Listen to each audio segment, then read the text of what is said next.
Lions TV, we are sponsored by Regal Elevators and Lifts Consultants Limited, a company that is owned and operated by a Millwall fan, just like every single one of the sponsors you can see on the screen right now. If you are going to do a bit of business in 2022, then please keep it in the Millwall family by checking out all of our sponsors' website links in the description below or on our website, www.lionstv.co.uk. This is your preview show for a very, very difficult, I always say it, trip to the West Country to face Bristol City on Saturday. Still in search of our first win. Can Gary Rowett get it over the line finally and break this hoodoo that seems to hang over us away from SE16? As always, let's start out by taking a look at the 11 that he might pick to get the job done.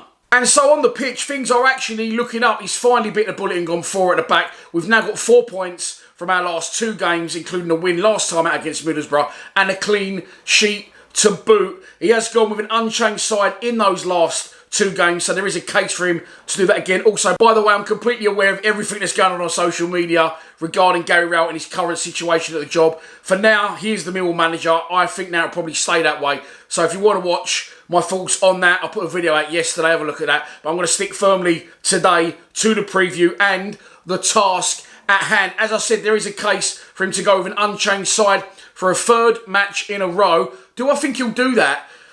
Well, look, there can be no arguments if he does. As I've said, I still think that Bury and Volksammer, it isn't really working. Some people are saying play Volksammer central and drop Bradshaw out. You need a centre forward to play in a centre forward role. So whether that's a Phobie, Bradshaw or Volksammer, I don't mind. The wide or slash wingers situation now is for me where this issue is. Mason Bennett, I believe, could start in the game. Scored a good goal up there a couple of years ago. Not that that should matter. But he's there or thereabouts. And we know Rowett likes to play him big if and when he is fit. So I feel you may see Volksammer play central. Rowett did release something in the press this week saying his thoughts on if Volksammer could play as a striker. Well, he is a striker. So don't try and put square pegs in round holes. Play the striker up front, because when he plays down the middle, I mean, I've been a bit critical of him when he plays wide, but he's not a winger. You wouldn't sign a goalkeeper and play him up front, and vice versa. So if you want to start Volksammer, start him up front, and maybe drop Bradshaw out and bring Mason Bennett in. Tyler Bury, for me, isn't a starter, and it'll be a little bit more intense, a little bit more difficult, in my opinion, than Rotherham away and Middlesbrough at home. So it's going to be interesting to see, but as I said, I can have no complaints if he does go an unchanged side. And we move on to our opposition, Bristol City, managed by Nigel Pearson. I was going to do this preview yesterday because if you remember the YouTube channel, you can become a member, by the way, by clicking in the link in the description. You should have got this preview yesterday. And I did promise it to you. And then I checked the fixtures and there was one championship fixture last night. And that was Bristol City at home to Preston. They got the win. 2 goals from Rob Atkinson, no relation to Big Ron, with a 90th minute winner, the second one. Got it over the line against them, against Preston, who are currently without Troy Parrott. I don't know why I mentioned that, but I have. So let's roll with it.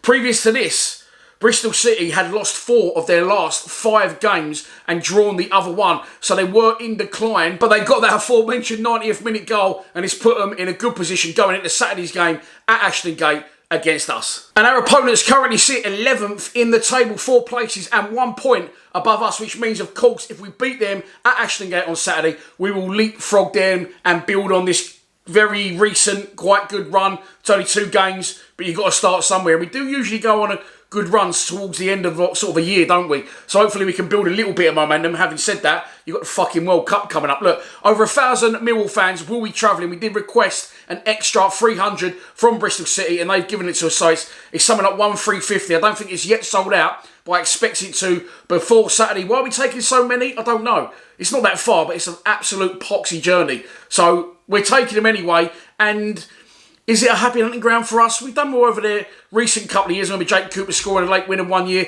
As I said, Mason Bennett and Tom Bradshaw got a win for us up there a couple of years ago when Rowett really needed a win. I think that was the beginning of his turnaround. So I'm feeling confident, or at least I was, until last night's result. Let's get into it. It's the pre-match prediction. And so this is your pre-match prediction. And here we go. It's messed with my head, that result last night, because I was convinced we was going to win the game. We need to get off the mark at some point away from home, but that doesn't mean it's a given. I mean, we hopefully we'll win 1 game away from home this season. It's been a while. I can't remember our last one in the league especially. So look, I'm going to stick with it, and I'm going to go for a 2-1 Millwall win, and I'm going to go for George Honeyman, randomly, because he's the first name that popped into my head, and I'm going to go for Tom Bradshaw to break his duck and get a few fans off his back in a 2-1 win, which will see us heading in the right direction. And that's it all for this preview show. I hope you have enjoyed it. Please be sure to check out the fan score predictions from the other boys at Lions TV that goes out at 4 p.m. on Friday. And if you think you know what the score's going to be, do not be shy to put it in the comments below. All that's left for me to say is I will see you in sunny Bristol on Saturday. If you're going, please subscribe to Lions TV. Come on, you Lions.